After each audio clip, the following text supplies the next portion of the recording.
Hey guys, I've been super busy lately. I've had this huge surge of creativity and I've been writing scripts non-stop. Like just recently, I wrote 10 full film scripts. I've already started talking to investors about them. Here's a full list of the topics. I can smell the accolades already. Now, if you'll excuse me, I'm gonna go watch the 2024 Academy Awards. Oh, they're already announcing Best Picture. Hollywood, it's a sham, but a sham we can't get enough of. Let's be honest, everyone has movie ideas, but how many of those are actually good? Genuine movie ideas are hard to come by. There's only so much you can come up with. Elemental didn't come up with the idea of being boring and stupid on its own, that existed before. Also, movies take a long time to make. You can't bang something like this out in an afternoon. I've tried. And big blockbusters usually traffic in pretty uncomplicated ideas.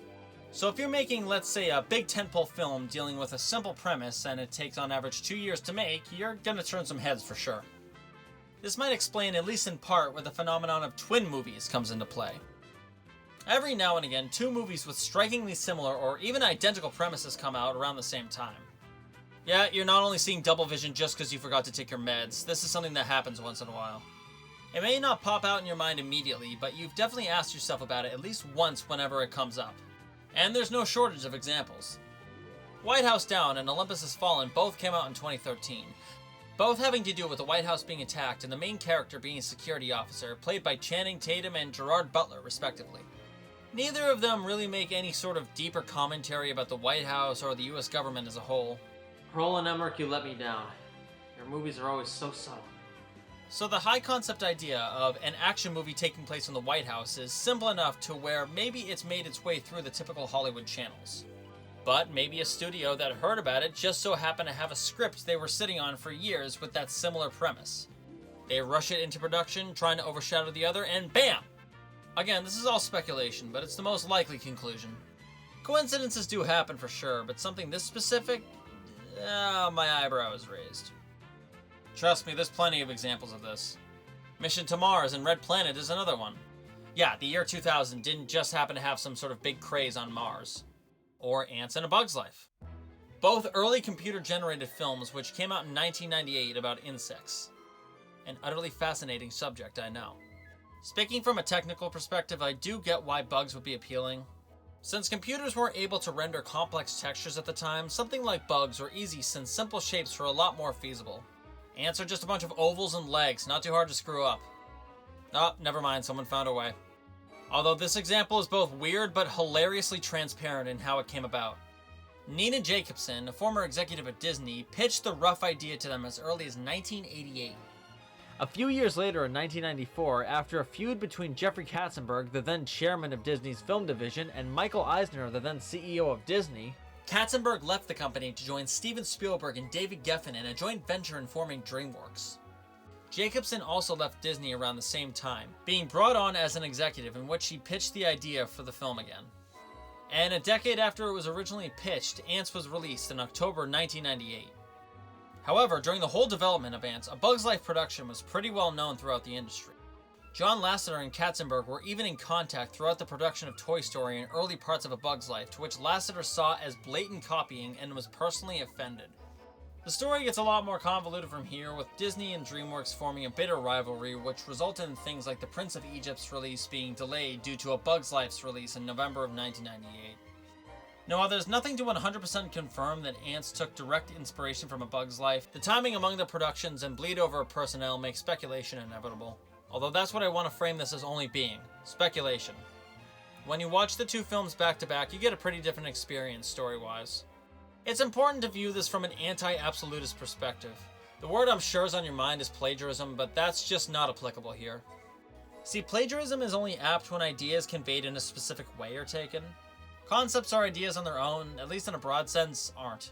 Disney or Pixar doesn't own the rights to 3D animated bug movies, and at least to my knowledge, never copyrighted the original idea pitched to them, so it's free game. Is it possible or even likely that the development of A Bug's Life influenced the development or timing of Antz? Absolutely. However, I don't want to go as far as to say one ripped off the other. This is what gives the clear distinction of a twin movie. It's not exactly the premise being stolen, more so a very possible influence of the concept itself being emulated. Ideas in Hollywood get tossed around all the time, so it's inevitable that someone will catch wind and say, "Hey, that idea sounds good, yeah." They're more interested in the possibility of the basic idea being profitable, or maybe even trying to cash in on the cultural interest even. But that's different than blatantly ripping off.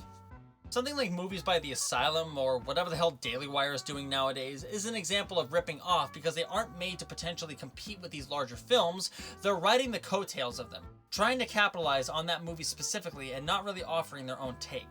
But again, it's usually a case of most likely being influenced by the buzz surrounding a specific movie. Like, take Elvis and Priscilla, for example. Elvis, coming out in 2022, is an original script based off the life of Elvis Presley, directed by Baz Luhrmann, starring Austin Butler and Tom Hanks.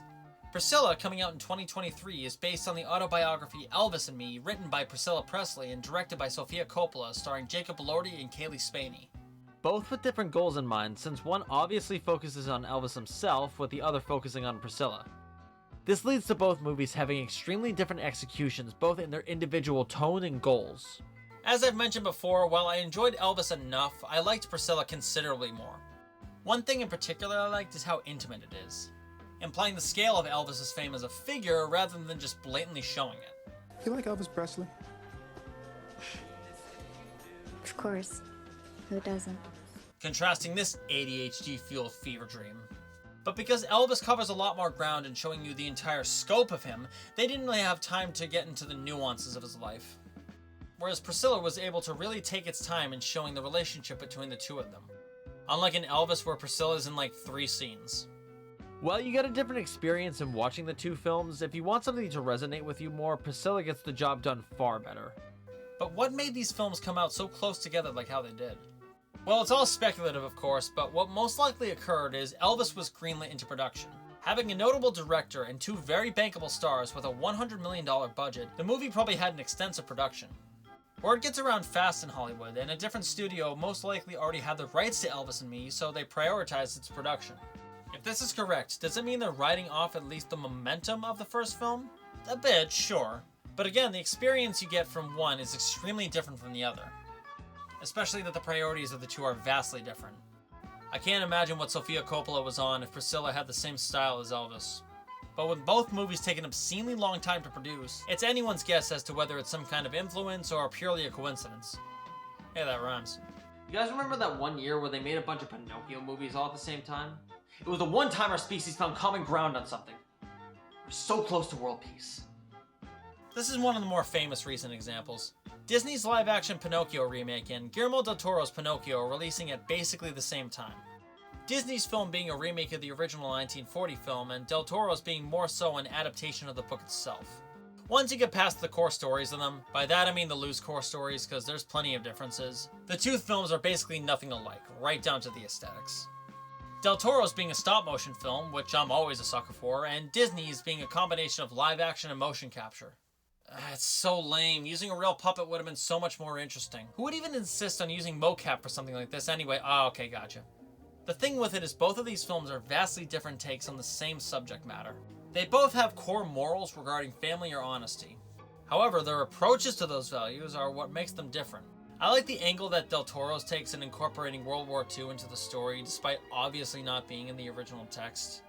And this isn't just a one-and-done thing either. It plays into the predatory nature of fascist regimes by tricking Pinocchio when he's upset with Geppetto. The Disney film, however, goes a bit more superficial into Pinocchio, being distracted by things like the carnival and everything with that. This isn't anything unique to this version either, since it's also found in the original, which I'm not the biggest fan of either, even though it's about 1,000,000 times more watchable than this garbage. But to get back to the point, is it possible that these are true twin films and that they potentially influence each other's development? Well, like I keep saying with a lot of these, we'll probably never find out the true answer, and we can only speculate. But if I were to guess, Disney had most likely been planning to remake Pinocchio for at least a few years, so sure, there's a chance that word got around. However, I really doubt that they greenlit this into production to be a direct competitor, since the two are incredibly different, especially in tone. Is Del Toro's possibly riding off the momentum to some extent? Sure, possibly. But this is one I'm more confident than others listed in saying it's possibly just a coincidence. Something I do consider a genuine coincidence, however, is Saving Private Ryan and The Thin Red Line. While sure, there might have been some push between one or the other to get it out so they can compete, they're so different in their focus that most likely they just so happen to coexist at the same time. I sincerely doubt Terrence Malick crawled out of his hole he disappears into after 20 years just to one-up Spielberg. Ryan is more so a straightforward narrative, whereas The Thin Red Line is a bit more on the surreal side. It's nearly 3 hours, and the last hour has very little action. Prestige films usually come out around the same time, and with a subject matter as heavily used as World War II, it's extremely likely that until we get some sort of definitive confirmation, this was just an interesting coincidence. I could go on and on with countless examples of twin films. Deep Impact and Armageddon, Observe and Report and Paul Blart Mall Cop, The Jungle Book and Mowgli, and so on. Some are completely fair when we actually define what counts as a twin film. Like Spider-Man and Homecoming, 2 Spider-Man films coming out around the same time. Even though Homecoming came out first, I wouldn't consider Spider-Verse trying to write off the success of Homecoming or any of the MCU Spider-Man films, since Spider-Man as a character has always been wildly popular. If anything, it was trying to maybe capitalize on the huge popularity of Marvel at the time, or even just the superhero genre as a whole. But it's doing its own thing to such an extent that I wouldn't say this or even similar comparisons are examples of twin films. It's important to distinguish when something truly is, and especially when it's just a coincidence. Plagiarism is a huge accusation which is thrown around way too much, so when something is a coincidence with no reasonable explanation as to why it might not be, we should leave it at that. Twin films are a phenomenon I've always had a fascination with. It's a very small spectrum where 2 films occupy the same space at the same time but aren't exactly ripping each other off. It just sorta happens. But will some make the general public go, oh yeah, others fly under the radar, like Man of Steel and a steel welding instructional video which came out the same year. Don't think you were so slick.